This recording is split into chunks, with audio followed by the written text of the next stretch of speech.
دازو ايام على داك الانفجار الكبير، المشروع اختفى، المقرات تسدات والناس رجعات تعيش حياتها عادي. ليلى ولات مشهورة، التحقيق ديالها خرج للعلن ولكن نص الحقيقة فقط، حيت الحقيقة كاملة كانت اخطر بزاف باش تقال. اخر رسالة: في واحد الليل ليلى جالسة بوحدها، جاها ميساج من رقم مجهول: الا بغيتي تشوفي النهاية راه ماشي سالات. قلبها بدا كيدق، حيت نفس الاسلوب نفس اللعبة. جا مع الميساج موقع. ليلى مشات للمكان، الشاطئ خالي في طنجة في الليل والموج كيدق بقوة. وقفاش كتشوف حتى بان واحد الشخص من بعيد. قرب سفيان. الحقيقة الأخيرة: ليلى ما صدقاتش عينيها. انت حي؟ سفيان تبسم ولكن بنظرة غريبة شوية. قال ليها: ولكن ماشي كامل. شرح ليها الحقيقة: في ذاك الانفجار السابجيكت اكس ما ماتش كامل، وسفيان حتى هو ما نجاش كامل.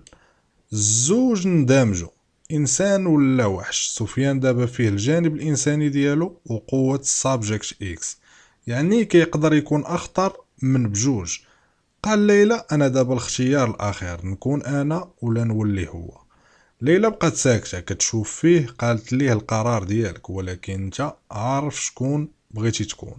سفيان غمض عينيه وتفكر كل شيء: الماضي، الاخطاء، الناس اللي تأذوا.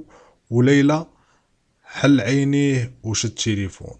فيه اخر نظام صغير من المشروع. قال: باش نسالي هادشي خاصني نختفي. وضغط على الامر.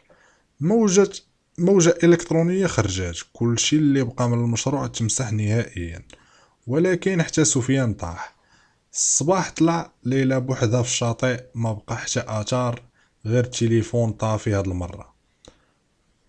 دوزت شهور، ليلى كتكتب كتاب ظل في طنجة، كتحكي فيه القصة ولكن بدون الأسماء الحقيقية. في آخر صفحة كتكتب: بعض الناس كيختفيو ولكن الأثر ديالهم كيبقى. في واحد الزنقة في طنجة، كاميرا بعيدة كتصور واحد الشاب كيدوز، كيبان عادي ولكن منين قرب نفس العيون ديال سفيان. كيشوف في الكاميرا وكيبتسم ابتسامة خفيفة.